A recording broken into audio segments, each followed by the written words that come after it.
a continuar con nuestra exposición al Evangelio de Juan. Estamos en el capítulo 19 del Evangelio de Juan. Vamos a leer del verso 1 al 16. Será una porción extensa, pero de alguna manera hemos puesto en las últimas semanas todos los cimientos, todo el contexto que nos va a permitir avanzar de una manera más rápida en estos 16 versículos.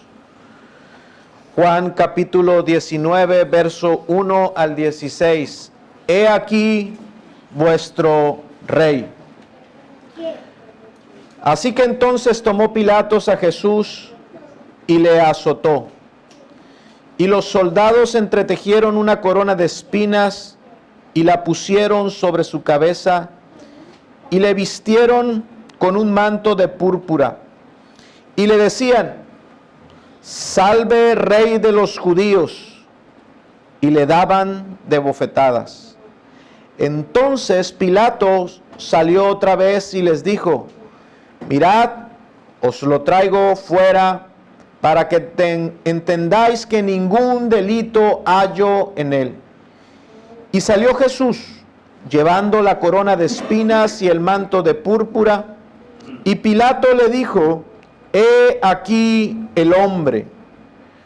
Cuando le vieron, los principales sacerdotes y los alguaciles dieron voces diciendo: Crucifícale, crucifícale.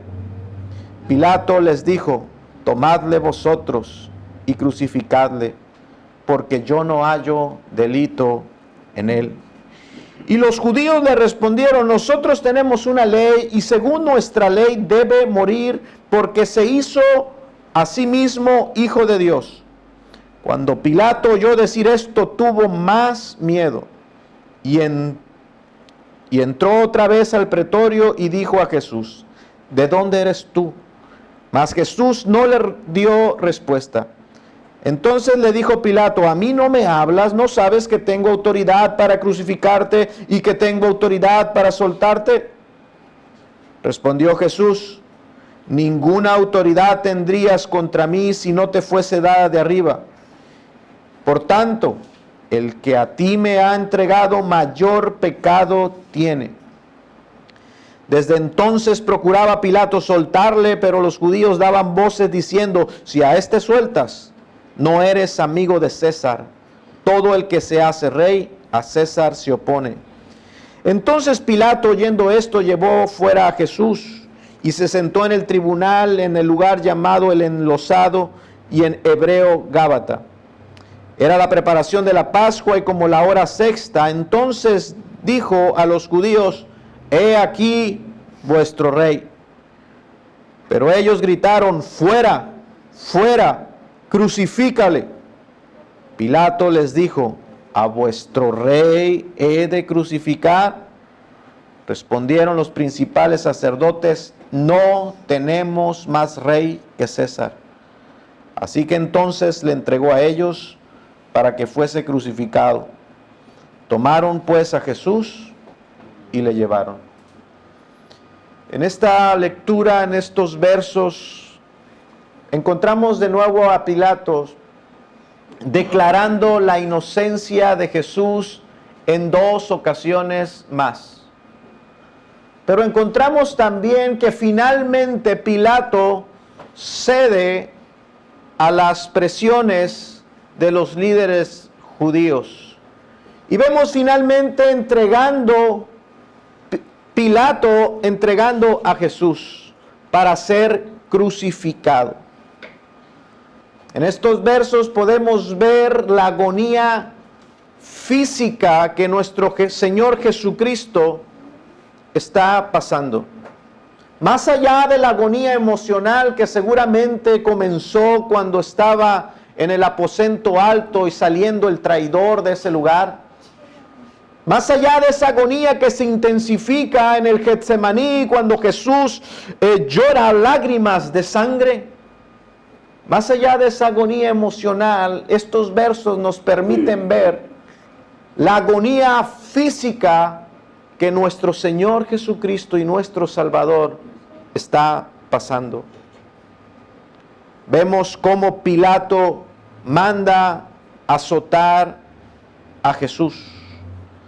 Los azotes dentro del castigo romano estaban destinados para aquellos hombres que iban a ir a la cruz. Pero irónicamente, Pilato había declarado inocente a Jesús.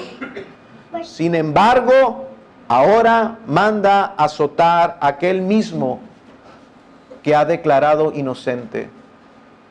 Podemos ver de una manera clara en la Escritura que esos azotes fueron aplicados sobre el cuerpo de Jesús de una manera ilegítima, pues Jesús había sido declarado inocente. Y si fueron de una manera aplicados a Jesús, fue tan solo entonces para satisfacer la sed de sangre que tenían los judíos. No porque fuese culpable. Pilato, buscando una manera más para dejar libre a este hombre que él entiende y ve que es inocente, manda azotar a Jesús para que una vez siendo azotado, siendo desfigurado, traer a ese hombre sangrante y presentarlo de nuevo a los judíos, y quizás al ver a ese hombre torturado, su sed de sangre quedara satisfecha. El Evangelio de Lucas en el capítulo 23, verso 22 nos dice esto. Él les dijo otra vez: pues qué mal ha hecho este. Ningún delito digno de muerte he hallado en él, así que pues le castigaré y le soltaré. Los azotes eran un castigo terrible. Se ataba al condenado a una estaca en el centro del patio, de tal manera que su espalda quedase descubierta y sus manos amaniatadas a esa estaca, ese tronco que estaba en medio, de tal forma que no hubiese manera de que él se pudiera esquivar uno solo de todos esos azotes. Se les azotaba con varas, pero más comúnmente con látigos, con un mango de madera y cuerdas de cuero, atadas en sus puntas, piezas de plomo para desgarrar la piel de los condenados. ¿Cuántos azotes recibió nuestro Señor Jesucristo? No lo sabemos. Habrá quien pueda decir que 40 o 39. Esos fueron los azotes que se les dio a Pablo cuando fue llevado a las autoridades judías. Ese era el castigo de los judíos, 40 menos 1. Era lo permitido por la ley judía. Los judíos eran tan escrupulosos que no daban los 40 azotes por temor a quebrantar la ley y el mandamiento. Pero recordemos que Jesús no está en manos de los judíos, está en manos de los romanos, y los romanos azotaban a los condenados. Mientras hubiese fuerza en sus soldados, habría azotes en el condenado, hasta que el soldado quedara exhausto. Hasta entonces eran los azotes que se le daban. También era necesario dejar algo de aliento en el condenado para que fuese a morir a la cruz. Hermanos, es imposible tratar de describir lo que Jesús pasó en estos momentos. Quizás la imagen más clara que pudiésemos tener no lo tenemos sino en el Antiguo Testamento, en las profecías que se dieron para describir al siervo sufriente, Isaías 53. Varón de dolores, experimentado en quebrantos. No hay parecer en él. No va a haber hermosura en él. No va a haber atractivo en él para que se le desee. Vemos, hermanos, cómo Juan nos describe en el verso 2, que los soldados se burlaban de él, le escarnecían, lo humillaban, De tal forma, dice Juan, que los soldados romanos entretejieron una corona de espinas y la clavaron sobre su sien. Así podemos imaginar el rostro del siervo sufriente, desfigurado, inflamado, hinchado, cubierto de sangre, irreconocible. La corona que era para los reyes, las coronas que se destinan para los hombres victoriosos, las coronas de oro, las coronas de laureles, están ausentes para este rey. Y se pone sobre su cabeza una corona de vergüenza, una corona de espinas, para burlarse y para torturarle. Aquel hombre que pretendía ser rey está siendo escarnecido y recibiendo las burlas de los romanos. Así los soldados se mofaban de quien ellos consideraban un hombre vencido. Así se ríen de aquel que pretendía ser el rey, pero que ellos, los soldados, entienden que este hombre terminará en una cruz. Estos versos nos dicen que los soldados le pusieron un manto de púrpura. El color de los mantos de realeza, el color de los mantos de los hombres que tienen autoridad, burlándose, riéndose de él, del que pretendía ser rey y tener autoridad. Se reían porque creían que este era el fin de este hombre y el fin de todas sus aspiraciones de realeza. Y decían, dice el verso 3, salve rey de los judíos, y le daban de bofetadas. Mateo y Marcos nos dice que los soldados se inclinaban delante de él y le escupían. Aquel hermano que había enseñado al pueblo a poner la otra mejilla está siendo abofeteado por estos hombres. Esto sin duda es lo que Pablo describe como la cúspide de la humillación de nuestro Señor Jesucristo. Se humilló a sí mismo. Siendo verdadero rey, siendo verdadero Señor, Él está permitiendo todo esto para salvarnos, haciéndose obediente hasta la muerte.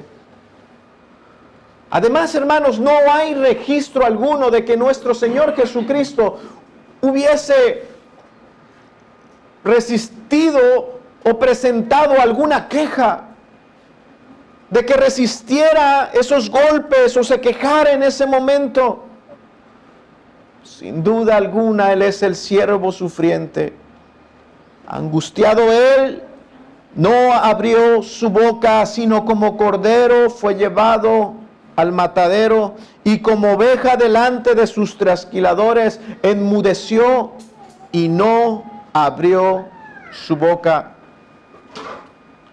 Así es que una vez torturado, una vez sido abofeteado y dado de latigazos sobre su cuerpo, sangrando y vestido de vergüenza con la corona y el manto de púrpura, Pilato lo manda llamar, tráiganlo de nuevo y salgamos afuera donde están los judíos.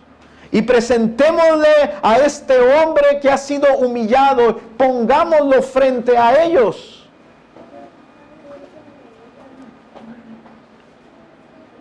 Vea lo que Pilato les dice.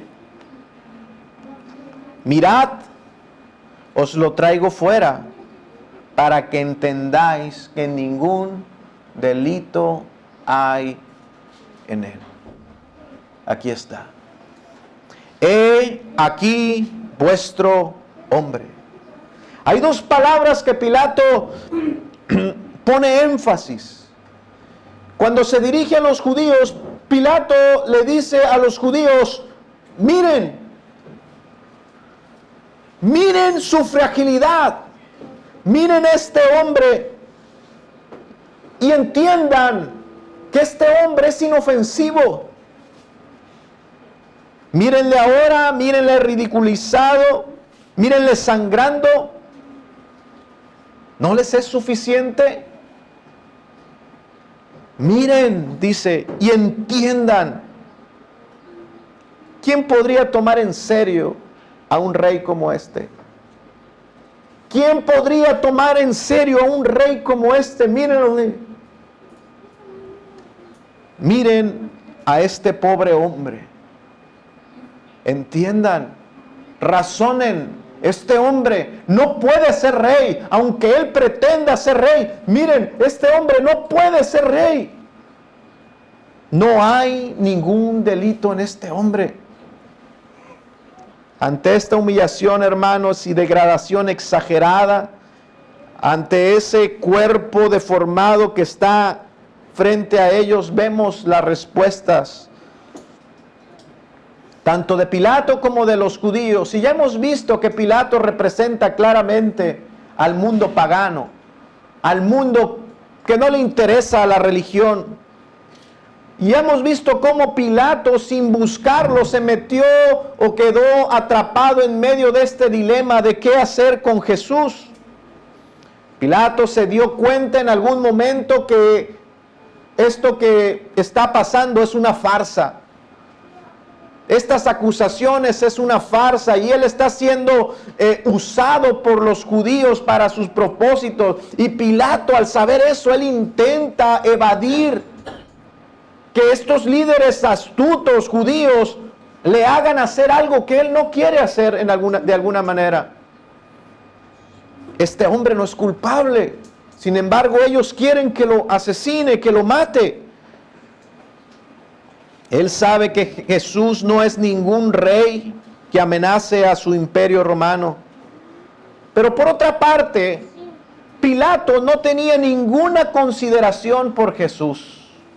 Ya hemos visto cómo, siendo inocente, lo manda a azotar de esa manera. Pilato no tiene consideración por Jesús, aunque sabe que es inocente. Para Pilato, Jesús es un hombre más. Para Pilato, Jesús es un judío despreciable más. Para Pilato, Jesús no era nadie en que mereciera su consideración. Así es que lo que hace Pilato con Jesús es simplemente despreciarle. Le desprecia. Hermanos, asimismo el mundo pagano, aunque no tiene nada malo que decir en contra de Jesús, es más, es posible que el mundo pueda dar halagos, o un pagano, un mundano pueda decir cosas buenas de Jesús. Jesús era un buen hombre, o darle estos reconocimientos. Jesús era un buen maestro, un maestro extraordinario de sus días, de su pueblo. Pero vemos nosotros cómo los paganos no tienen consideración con Jesús. Aunque no tienen nada malo que decir en contra de Jesús, también le desprecian. Y no pueden considerar a Jesús como verdadero Rey y Señor. No lo hacen. El mundo simplemente dice, este Jesús no puede ser mi Señor. Y así, de esa manera, al igual que Pilato, le desprecian. Así, hermanos, vemos a través de la situación de la vida de Pilato, cómo es que las evidencias claras no son suficientes. Vemos cómo la naturaleza pecaminosa es más fuerte que cualquier evidencia o razonamiento humano. La naturaleza saldrá a flote. Aunque la razón dicte una cosa, la naturaleza del hombre pecador siempre le va a llevar a despreciar el señorío de Cristo. Así pasó con este hombre. Simplemente Pilato desprecia a Jesús. Vemos como en el verso 8 dice, cuando Pilato oyó decir esto, dice, tuvo más miedo. Cuando Pilato escuchó de los judíos que Jesús decía se hacía ser Dios, dice, Pilato tuvo más miedo. Aquí, hermanos, es importante que no nos dejemos engañar por el mundo. El mundo está sumergido en el temor. No te dejes engañar, hermano, cuando veas al mundo pagano, cuando desprecian a Jesús, desprecian a su iglesia, cuando desprecian el evangelio, y tú creas que ellos son muy felices y están en paz. No, en sus conciencias, hermanos, tienen miedo.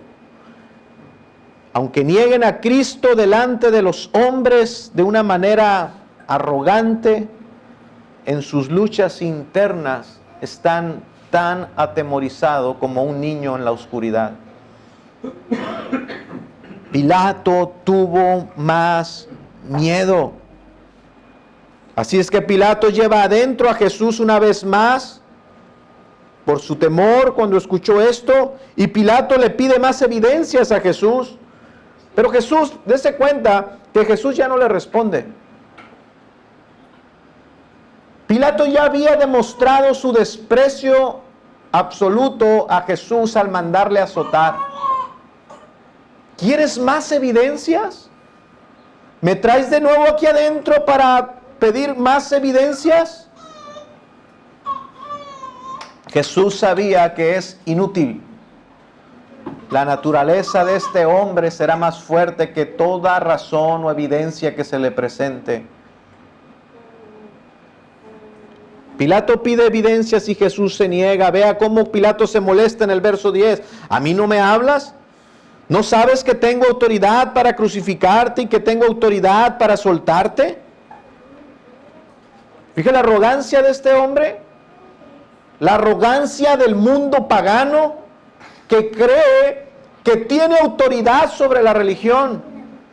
Vea la arrogancia del mundo pagano que cree tener autoridad sobre qué es verdadero o qué no. Así el mundo, hermanos, cree que tiene la autoridad para poder discernir o decretar o decir quién es el verdadero Mesías y quién no lo es, quién otorga salvación y quién no lo otorga. Hermano, pero esto es una imagen falsa.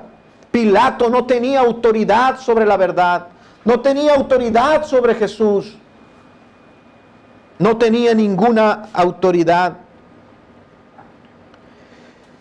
Ni el mundo, escuche bien, ni el mundo ni la religión determinan qué es la verdad.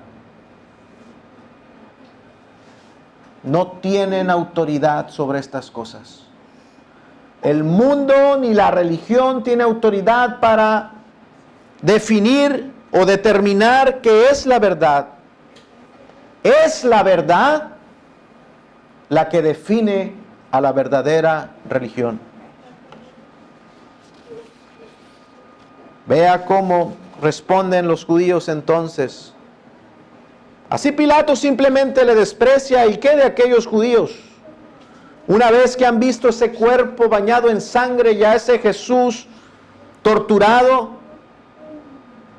bañado en sangre, y aunque los propósitos de Pilato era despertar la lástima, la compasión de los judíos, nosotros vemos claramente que ellos no sintieron ni una pizca de misericordia por él.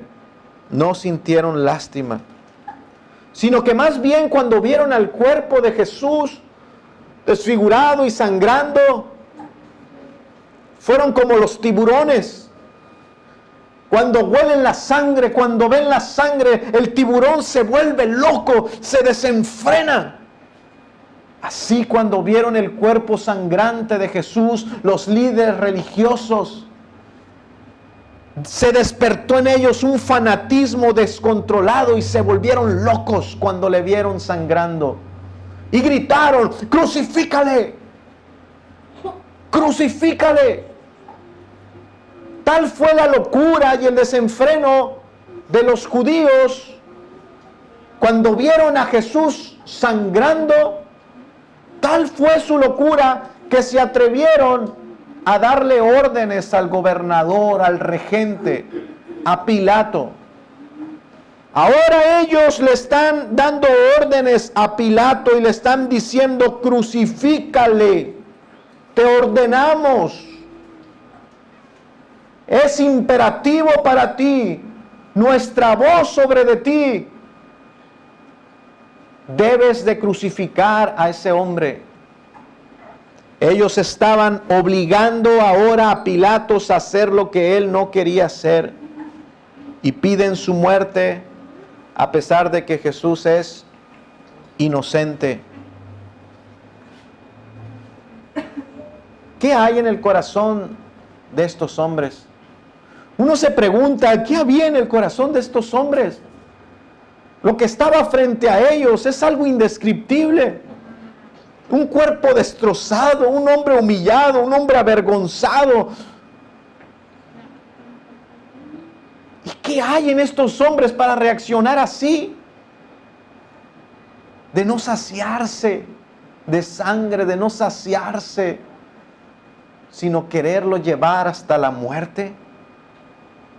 Uno se pregunta, ¿qué hay en esos corazones? Y la respuesta a esa pregunta es que lo que hay en esos corazones es lo mismo que hay en todos aquellos corazones que se siguen aferrando a su idolatría. Es exactamente lo mismo que hay en los corazones de aquellos que quieren permanecer en su engaño.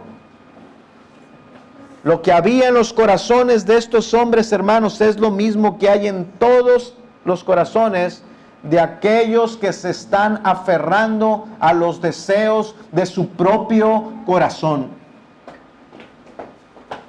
No hay diferencia alguna. Es la misma rebelión en contra de Jesús. Cuando hay un corazón que se niega a recibir el señorío de Cristo, es rebelión en contra de Jesús. Lo mismo, vea el asombro de Pilatos en el verso 14. Entonces Pilato, al ver a los judíos que reaccionan de esta manera, les dice: he aquí vuestro rey. Pero ellos le gritaron: fuera, fuera, continúa el desenfreno, fuera, fuera, crucifícale. Y Pilato les dijo: ¿a vuestro rey he de crucificar? ¿Qué clase de pueblo son ustedes? ¿Qué clase de personas son ustedes? Vea el asombro. Este es vuestro rey y a vuestro rey quieren que crucifique. ¿Qué nación sobre la tierra hace eso? ¿Qué clase de persona no se satisface con ver un escarnio de esta manera como he azotado a Jesús y lo traigo aquí frente a ustedes coronado como una corona de espina, un manto de vergüenza, y no se satisfacen? ¿Qué clase de pueblo son ustedes? A vuestro rey he de crucificar. Y vea la gravedad del grado de perversión y de pecado, hermanos, en la siguiente contestación. Respondieron los principales sacerdotes: no tenemos más rey que César. Uno no se lo puede imaginar. Lo que están haciendo estos hombres es indescriptible. Están diciendo: nosotros no tenemos más rey que César, cuando estos hombres odiaban a César, aborrecían a César. Ellos estaban dispuestos, si hubiese oportunidad, de matar a César. De hecho, se levantarían en el año 70 en contra del imperio, porque odiaban a César. Pero ellos dicen: escogemos a César. Preferimos a este rey pagano. Preferimos a este rey pagano, mundano, a quien nosotros consideramos como un perro inmundo. Así pensaban los judíos de los gentiles, son perros inmundos. Y vea la perversión de este pueblo. Ellos dicen, nosotros preferimos a este rey que consideramos un perro inmundo a este hombre que es inocente.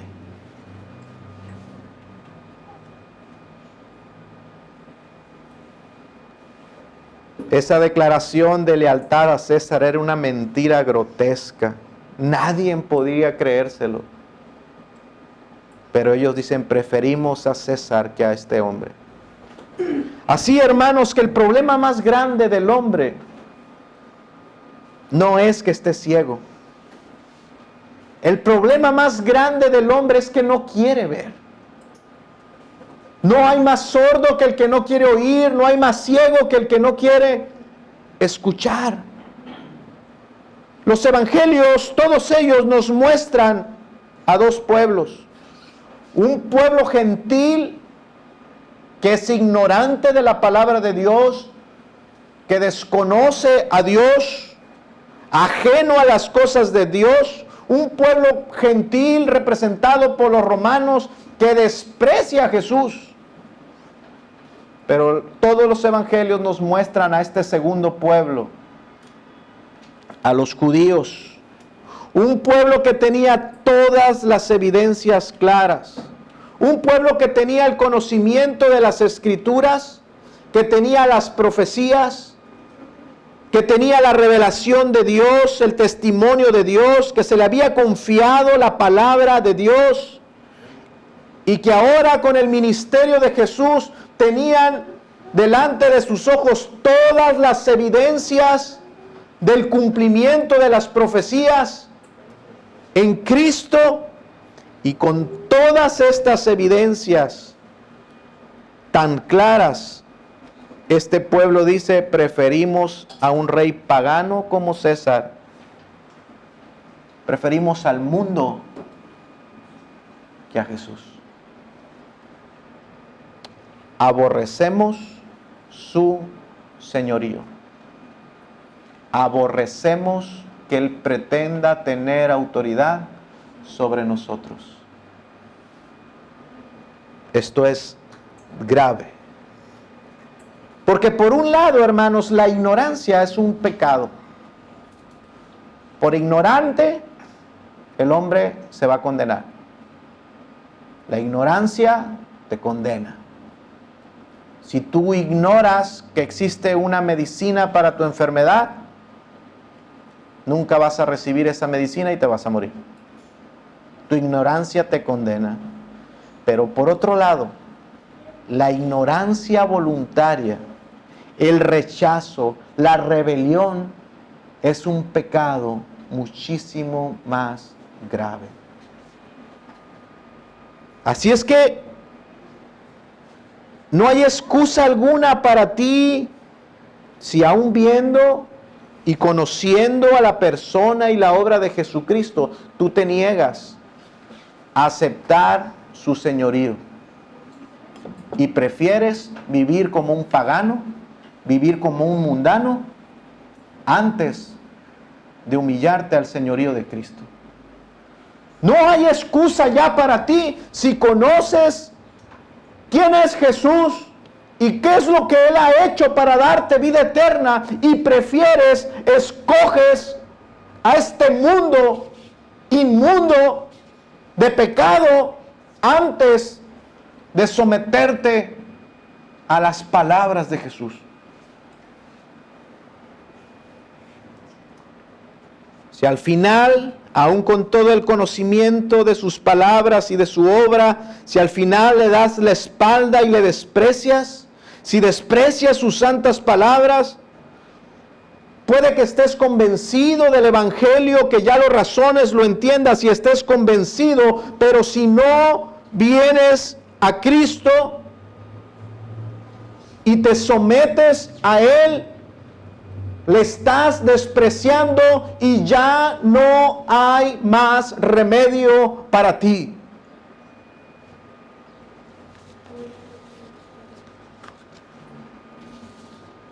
Si sigues viviendo no conforme a su palabra, sino como el mundo. Si sigues viviendo para tu comodidad o tu seguridad y rechazas el testimonio de Jesús, esta es la manera en que tú estás mostrando tu necedad, tu pecado y tu naturaleza. Y a pesar de las evidencias y de que ya has razonado todas las cosas de Dios, porque de alguna manera se te ha confiado la palabra de Dios, si al final no rechazas al mundo y escoges el señorío de Cristo, ya no hay más que hacer para ti. Porque, hermano, resuena esto: ir en contra de lo que sabes que es verdad no puede traer nada bueno. Ir en contra de lo que tú ya sabes que es verdad no puede dejarte nada bueno. Es rebelión declarada. Es lo que estos hombres hicieron. Tenían la palabra, fue declarado inocente, tenían todas las evidencias claras, pero al final dicen ellos: preferimos al mundo. Preferimos al mundo pagano, someternos al mundo pagano antes que someternos a este. Sin duda hay grados de pecado. Este pasaje nos habla de grados de pecado. Lea el verso 11. Jesús le responde a Pilato: ninguna autoridad tendrías contra mí si no te fuese dada de arriba. Por tanto, el que a ti me ha entregado, mayor pecado tiene. ¿Se da cuenta cómo hay grados de pecados? Existe el pecado de ignorancia que Jesús ya había de alguna manera dicho sobre algunas ciudades como Babilonia, Tiro, como Sidón.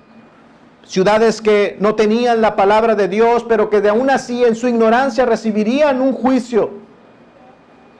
Pero existe un pecado de rebelión sobre aquellas ciudades que vieron las obras, las maravillas de Jesús, sus palabras, y aún así le rechazaron. Jesús había enseñado que al que mucho se le ha dado, mucho se le va a exigir. Vaya a Mateo 11, 21.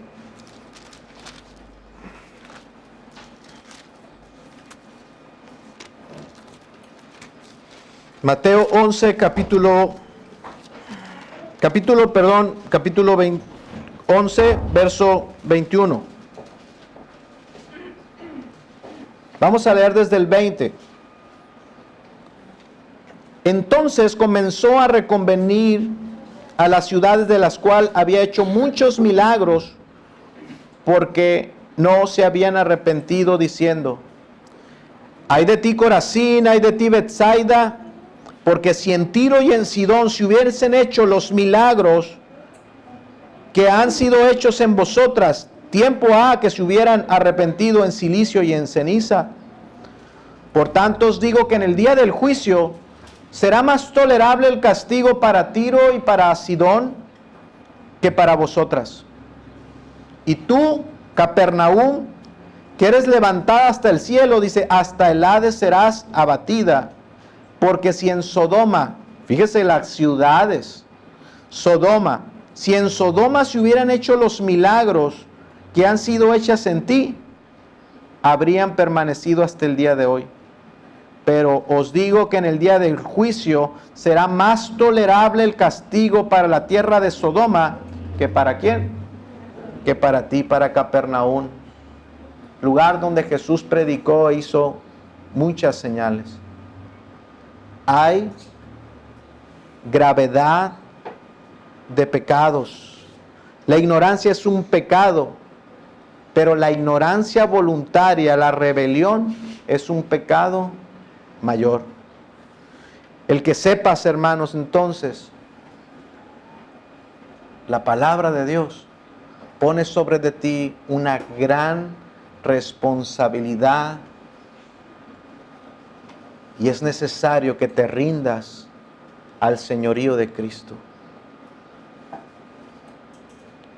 Pilatos les dice, continuamos con el texto estudiando, dice Pilato, les dice, he aquí vuestro rey. Hermano, yo con esto concluyo. ¿Qué es lo que ves en esta terrible humillación, en los padecimientos de Cristo? Pilato lo exhibe a Jesús y lo pone frente al pueblo y le dice, he aquí vuestro rey. Porque aunque Pilato lo decía de una manera de desprecio, nosotros entendemos que Jesús es verdadero rey y señor, aún en medio de su humillación. Pero ¿qué ves tú? Cuando ves a ese rey coronado con espinas, sangrando, desfigurado, ¿qué ves cuando ves ese manto de burla sobre de él y esas espinas clavadas en su sien? Quizás alguno de ustedes pueda llegar a la conclusión en esta mañana y decir, cuando yo leo este texto, yo puedo decir, inferir, razonar, este hombre está recibiendo lo que no merece. Este hombre es inocente. Este que está siendo presentado frente a mí en el capítulo 19 de Juan es inocente. Está siendo tratado injustamente. Pero hasta aquí, hasta este punto, hasta este razonamiento, es lo mismo que el mundo puede decir. Es lo mismo que el mundo puede inferir. Es lo mismo que los paganos pueden afirmar. Él era inocente. Él no merecía esto. Pero escúchame lo que te voy a decir antes de terminar.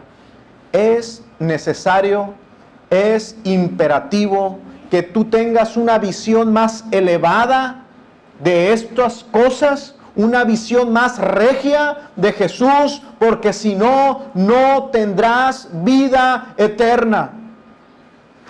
Si lo único que tú entiendes es Jesús es inocente y no merecía esto, tú necesitas elevar tu visión sobre lo que el mundo pagano también puede ver e inferir. Elevar tu visión y tener una visión más regia, más real de este hombre. Tú necesitas ver que este hombre es el Mesías prometido, que Él es el verdadero rey sobre su pueblo, y si Él está llevando una corona de espinas, si Él está llevando un manto de humillación,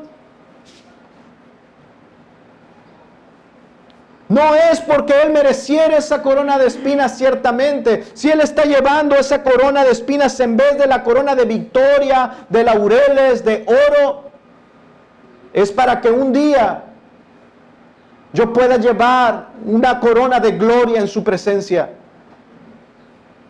Si Él tiene esa corona clavada sobre su sien, esas espinas clavadas sobre su sien, es para que un día yo tenga una corona de victoria delante de su presencia. Si Él está llevando ese manto de humillación y de vergüenza en vez de un manto real y de autoridad, es porque Él está llevando mi manto de vergüenza. Es porque yo merezco esa vergüenza. No hay justicia en mí. Y Él está siendo humillado, avergonzado.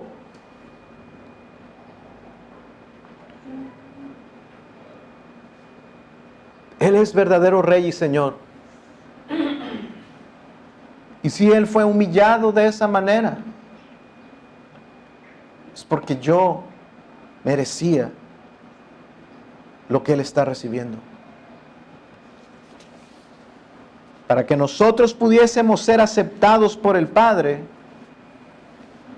para que yo y tú, hombre pecador, transgresor de la ley de Dios, para que tú pudieses ser aceptado por Dios Padre, lo que tuvo que suceder es que el Hijo amado de Dios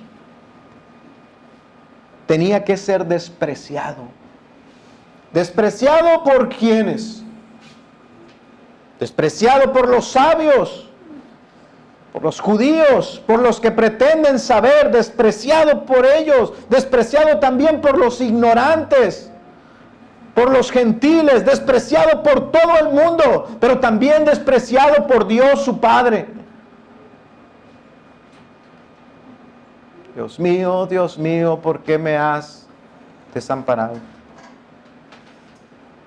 Si este rey está siendo despreciado y humillado de esa manera, es para que tú y yo podamos ser aceptados delante de Dios. He aquí vuestro rey. He aquí vuestro rey, iglesia. Él está ganando una corona. Él está ganando una corona, su propia corona, y una corona para nosotros. Está ganando esa corona de manera legítima, haciéndose hombre, humillándose a sí mismo, siendo verdadero rey humilde desde abajo, para entronarse y llegar a lo más sumo y lo más alto. Para que hombres pecadores y necios como tú y como yo pudiésemos llegar a ser lo que dice la Escritura que somos, reyes y sacerdotes. ¿Y sabes qué pasó para que ese título fuese posible? He aquí vuestro rey, humillado, destrozado, para que la Biblia, la palabra de Dios, declarara a hombres pecadores como reyes y sacerdotes santos. Cuando tú y yo sabemos que somos pecadores. Un manto de vergüenza para cubrir tu vergüenza. Para que Él recibiese un manto de vergüenza y poder Él darnos un manto de justicia y cubrir tu vergüenza.